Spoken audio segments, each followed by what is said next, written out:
For the second time in just over a week, the unforgiving waters of the Red Sea have swallowed a U.S. Navy fighter jet.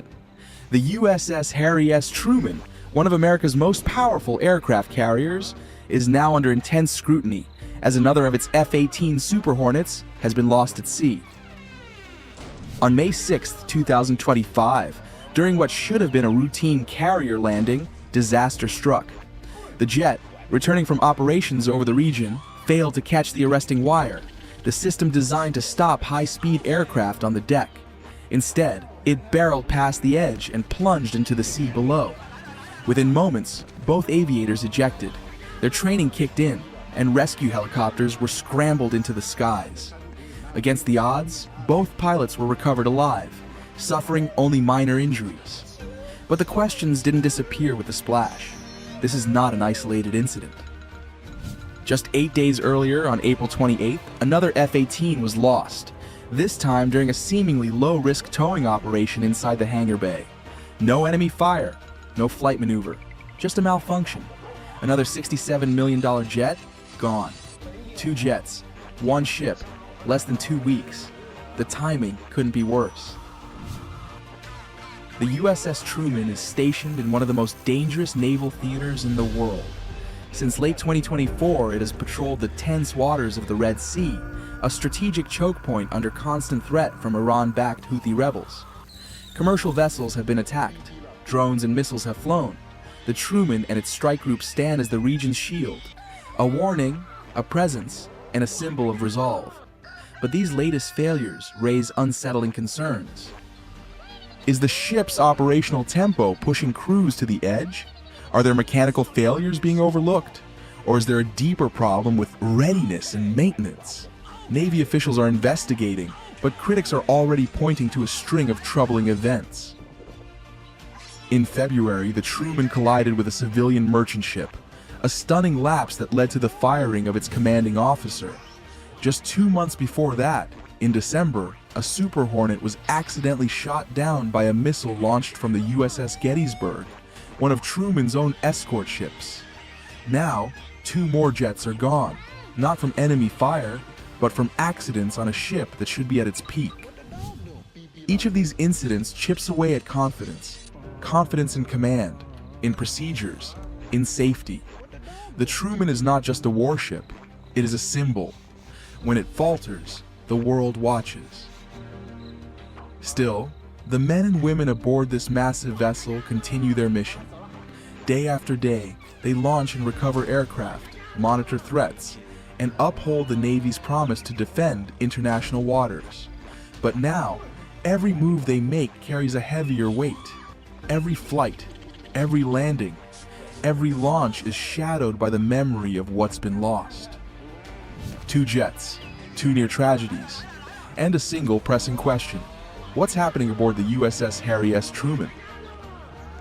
The United States Navy maintains a powerful and strategic presence in the Red Sea, where the USS Harry S. Truman and its strike group operate as a frontline defense against regional instability. Their mission is clear: to safeguard one of the world's busiest maritime corridors, protect global trade routes, and deter aggression from hostile actors such as Iran and the Houthi rebels in Yemen. Far from symbolic, their deployment is a daily demonstration of strength, commitment, and vigilance in a zone where the margin for error is razor thin. The Red Sea has become a focal point of international naval operations, with multiple countries deploying warships to ensure maritime security and protect commercial shipping lanes. The United States leads Operation Prosperity Guardian, a multinational initiative that includes contributions from the UK, France, Bahrain, and other nations, aiming to counter threats from Houthi rebels and safeguard navigation in the region. In parallel, the European Union has launched Operation Aspides, a defensive mission involving countries such as France, Germany, Italy, and Greece, focused on escorting merchant vessels and enhancing maritime situational awareness. India has also bolstered its presence by deploying guided missile destroyers near Aden, while other nations like Sri Lanka and Pakistan have contributed naval assets to protect their maritime interests. This collective naval buildup underscores the strategic importance of the Red Sea and the global commitment to maintaining security and stability in this vital maritime corridor. But with that mission comes relentless pressure. The sailors and aviators aboard the Truman are working in extreme conditions, long deployments, complex missions, and high alert status that stretches both human and mechanical limits. After months at sea and a string of high-profile mishaps, questions are being raised. Is the ship's pace sustainable? Are critical systems being pushed past their limits? Under this level of operational strain, even the smallest failure can spiral into disaster. On May 6, 2025, President Donald Trump announced that the United States would cease its military campaign against Yemen's Houthi rebels, citing a ceasefire agreement brokered by Oman. Under this deal, the Houthis agreed to halt attacks on U.S. vessels in the Red Sea, while the U.S. committed to stopping airstrikes on Houthi targets. Trump described the Houthis as having capitulated, stating they don't want to fight anymore, and that the U.S. would take their word on ceasing attacks on shipping. Thank you for watching, and for taking the time to follow a story that goes far beyond headlines and statistics. What's happening in the Red Sea today is not just about aircraft or ships. It's about the lives of sailors and pilots, the strain on a force constantly called to the edge, and the fragile balance of power in one of the world's most contested regions.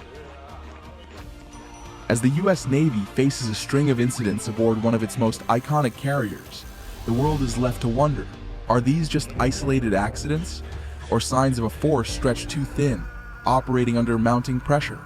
We'll be watching closely.